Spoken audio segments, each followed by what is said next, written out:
కార్యక్రమాన్ని ప్రారంభించే ముందు మా గురువుగారైనటువంటి పరాయితం నారాయణాచారి గారి పాదపద్మాలకి నమస్కరిస్తూ ఈరోజు కార్యక్రమాన్ని మొదలు పెడుతున్నాను అనమాట. ఈరోజు ముందుగా మీ అందరికీ చెప్పాలనుకున్నటువంటి ఒకే విషయం అంటే ఏంటంటే, గురువుగారి గురించి ఎంత చెప్పినా తక్కువే.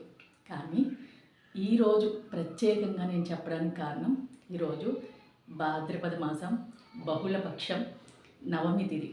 ఇది మా అమ్మగారు అంటే గురువు గారి యొక్క సతీమణి సరళాదేవి గారు అనమాట, వారి పుణ్యతిథి అనమాట.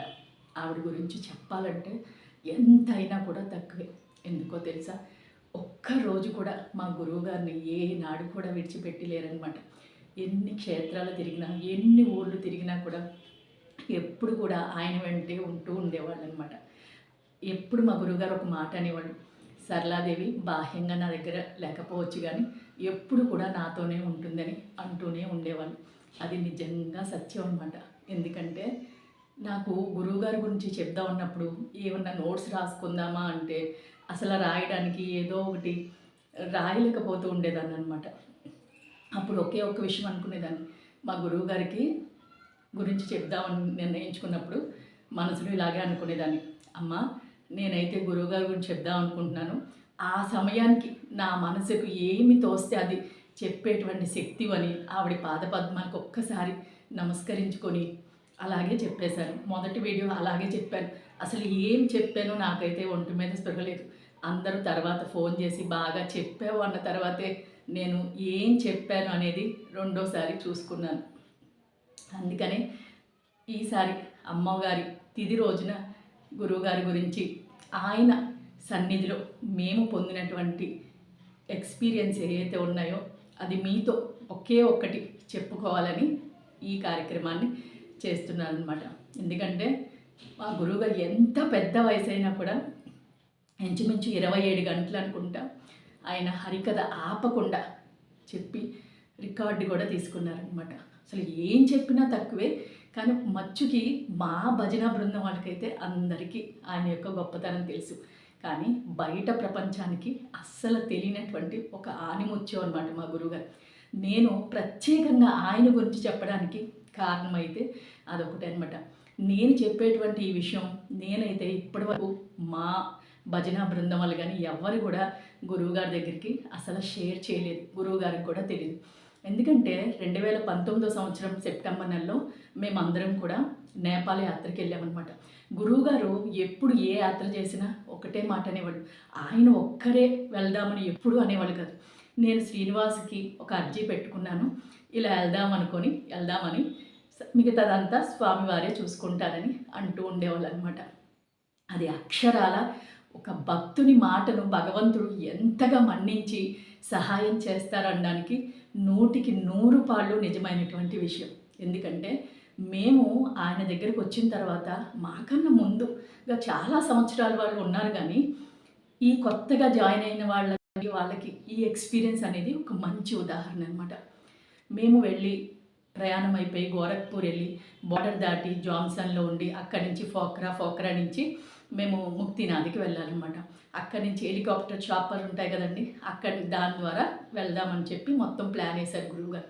ఇక్కడి నుంచి ఇంచుమించు 200 చిల్లరి మంది వెళ్ళాం. అదంతా వెళ్ళడం అంటే, అలాంటి ప్రయాణానికి ఇంతమందిని తనతో పాటు తీసుకెళ్ళడం అంటే ఒక ఎంత కష్టతరమైన విషయం అందరూ అర్థం చేసుకోవచ్చు. ఎందుకంటే అలాంటి ఏరియాకి వెళ్ళాలంటే ఎంత ధైర్యం ఉండాలి చెప్పండి. పైగా ఆయనతో పాటు మా అందరినీ కూడా తీసుకెళ్ళడం అనమాట. వాతావరణం అప్పటికప్పుడు చాలా బాగా మారిపోయిందనమాట. ఫుల్ వర్షం, కొండలు ఎక్కడికెక్కడ పెరిగిపోతున్నాయి. మరి ఆయన ఏం సంకల్పం చేశారో కానీ మాకైతే తెలియదు. అందరూ సరే చాపస్ పోయిందని వెహికల్స్ మాట్లాడారు.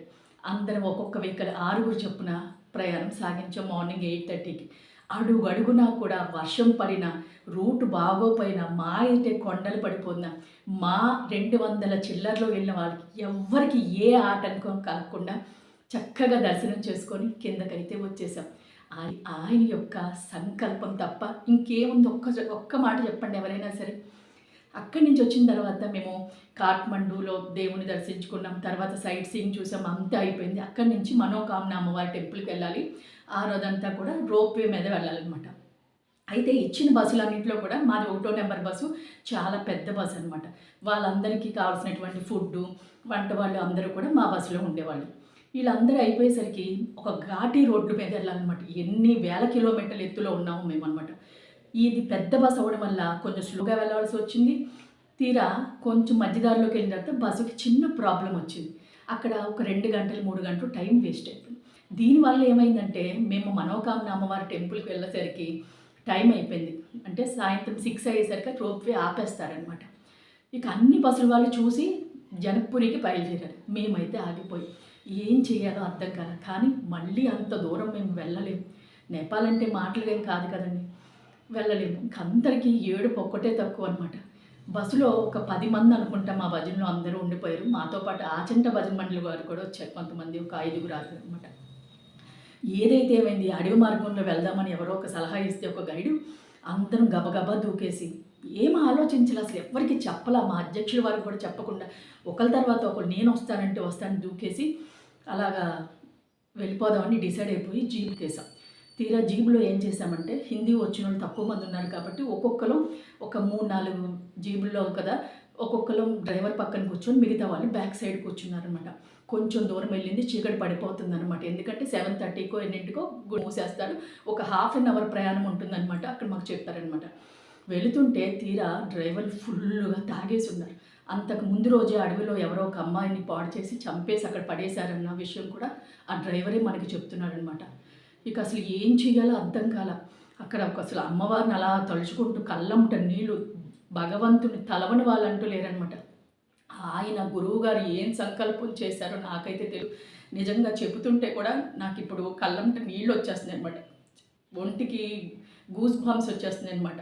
ఆయన సంకల్పం తప్ప మేము చెప్పినా చెప్పకపోయినా నిజంగానే అంత సిచ్యువేషన్లో మేము పైకి అరగంట సేపు ఆ చీకట్లో ఎలా ప్రయాణం చేసామో అసలు ఎవరికీ తెలియదు అనమాట. అంత కష్టపడి పైకి మెట్లెక్కి అమ్మవారి గుడికి వెళ్ళేసరికి గుడి తలుపులు అప్పుడే మూసేశారనమాట. మళ్ళీ ఏడ్చుకుంటూ అలాగే ఇంకా వెళ్ళలేమనుకొని అలాగే తిరిగి కిందకు వచ్చేసి కింద బస్సులో ఉన్న వాళ్ళకి టెన్షన్స్. అది కొన్ని వేల కిలోమీటర్ల ఎత్తులో ఉన్న టెంపుల్ అనమాట. ఎవరి ఫోన్లు పనిచేయట్ల. మేము ఎలా ఉన్నామో వాళ్ళకి తెలియదు. ఆ సిచ్యువేషన్లో వాళ్ళకి ఎటువంటి సమాచారం లేదు. రాత్రి మేము రిటర్న్ తిరిగి వచ్చేసరికి 11 గంటలైంది.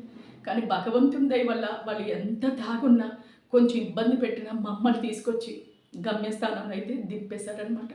నిజంగా అది జీవితంలో మర్చిపోయినటువంటి సంఘటన. నేను ఇప్పటికి కూడా తలుచుకున్న నా కళ్ళంట దారులాగా నీరు వచ్చేస్తాయి అనమాట. సరే నైట్ అంతా ప్రయాణం చేసి కష్టపడి జనక్పురి అంటే సీతాదేవి పుట్టిన ప్రదేశం అనమాట. అక్కడికి వెళ్ళి అక్కడ కార్యక్రమం అంతా చక్కగా చూసి సైట్ సీన్ అంతా అయిపోయిన తర్వాత మా అధ్యక్షుల వారు గురువు గారికి చెప్పారనమాట.